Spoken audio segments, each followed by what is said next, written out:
Hello. Today we're going to take a deep dive into one of the most important and tragic events in Islamic history, the story of Karbala and the martyrdom of Imam Hussein. To do this properly, we'll examine primary sources such as Al-Tabari's history, eyewitness accounts, and modern analyses to unpack the complex layers of this event. We'll explore the background, the key figures, and how the pivotal moments unfolded. So, where does the story begin? After the death of Muawiyah, his son Yazid ascended to the caliphate, but his succession was immediately met with opposition. According to sources, especially Al-Tabari, Yazid sent a letter to Walid ibn Utbah, the governor of Medina, demanding that he extract allegiance, bay'ah, from Imam Hussein and other notable figures. Yazid made it clear that this allegiance had to be secured, by force if necessary, even if it meant bloodshed. Why did Imam Hussein refuse? As the sources report, Yazid's character and actions, such as drinking alcohol and disregarding prayers and Islamic principles, were incompatible with the values of Islam and unacceptable to the grandson of the Prophet. To avoid a violent confrontation in Medina, Imam Hussein left the city and headed for Mecca. But there, a new situation emerged, an invitation from the people of Kufa. Thousands of letters arrived from Kufa, urging Imam Hussein to come and lead them, declaring, "We have no Imam but you." To verify the sincerity of this invitation, Imam Hussein sent his cousin Muslim ibn Aqil to assess the situation. Muslim's early reports were very optimistic. He described an overwhelming reception and pledges of allegiance from thousands. Some sources say 12,000, others even 40,000. But this support quickly collapsed.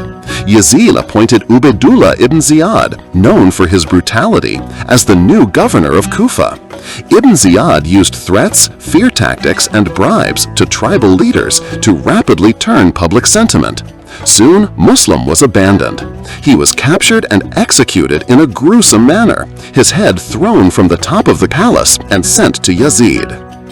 This betrayal by the people of Kufa was a tragic turning point.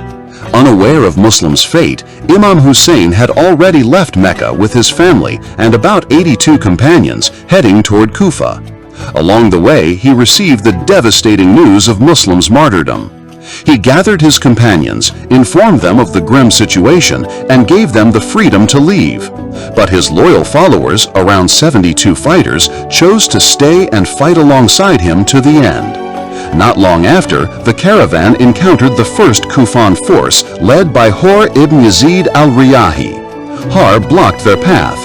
Imam Hussein reminded him that he was invited by the people of Kufa and even offered to return. But Har, bound by Ibn Ziyad's orders, refused. Eventually, the caravan was diverted and forced to camp in Karbala on the 2nd of Muharram, 61 AH, October 2nd, 680 CE. The siege began immediately. Umar ibn Sa'd, son of Sa'd ibn Abi Waqqas, commanded Yazid's forces, and their numbers kept growing. Estimates range from 5,000 to 30,000. One of the most brutal tactics used was cutting off access to water. On the 7th of Muharram, by direct order of Ibn Ziyad, access to the Euphrates River was blocked. Imam Hussein's camp, including women and children, was denied water. This thirst became one of the defining sufferings in the final days leading to Ashura. During this time, Imam Hussein attempted to negotiate with Umar ibn Sa'd. As narrated by Abu Miknaf, quoted in Al-Tabari, Imam Hussein made 3 proposals. Let him return to Hijaz. Allow him to meet Yazid directly in Damascus. Permit him to go to a frontier region and live like a regular soldier. But Ibn Ziyad rejected all options and insisted on unconditional surrender, leaving no path for peaceful resolution. And so came the night of Ashura, the 10th of Muharram. Sources describe Imam Hussein and his companions spending the night in worship and prayer. Imam gave his followers one last chance to leave in the darkness of the night, releasing them from any allegiance. But none left. Instead, they reaffirmed their loyalty in what has become a legendary moment of faith and devotion. At dawn on Ashura, the battle began. Imam Hussein made one final attempt to address the opposing army, reminding them of his lineage as the Prophet's grandson and pleading that shedding his blood was unjust. But it had no effect. Umar ibn Sa'd launched the battle with the first arrow himself. Then the 72 companions of Imam Hussein fought with unmatched bravery. The fighting was both hand-to-hand and from a distance. Sources narrate in detail the martyrdom of each companion and family member, including Ali Akbar, Imam's eldest son, said to resemble the Prophet the most; Abbas ibn Ali, the banner-bearer, who died trying to bring water to the thirsty children. His arms were severed in battle; Qasim ibn Hassan, Imam's young nephew. Even Ali Asghar, the infant son of Imam Hussein, was martyred in his father's arms by an arrow from Karbala.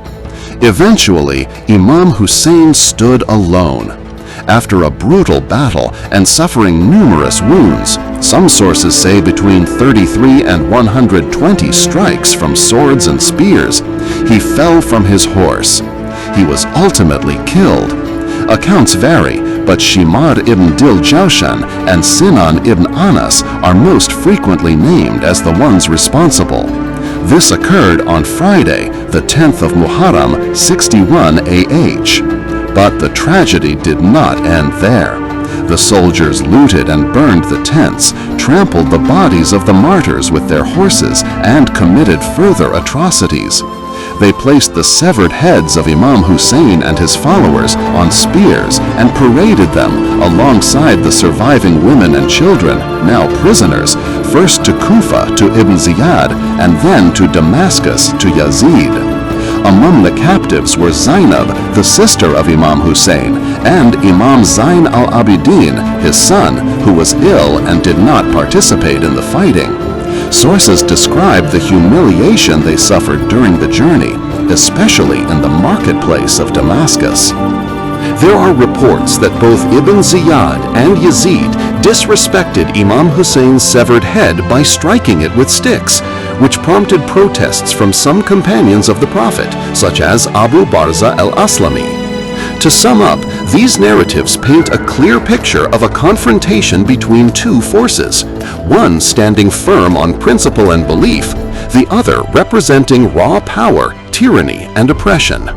It is a story of betrayal, siege, thirst, and yet unparalleled loyalty, extraordinary courage, and ultimately martyrdom for a cause. And in the end, this story leaves us with one profound question. What does it mean to stand for your principles, even when the outcome is certain and the odds are impossibly stacked against you?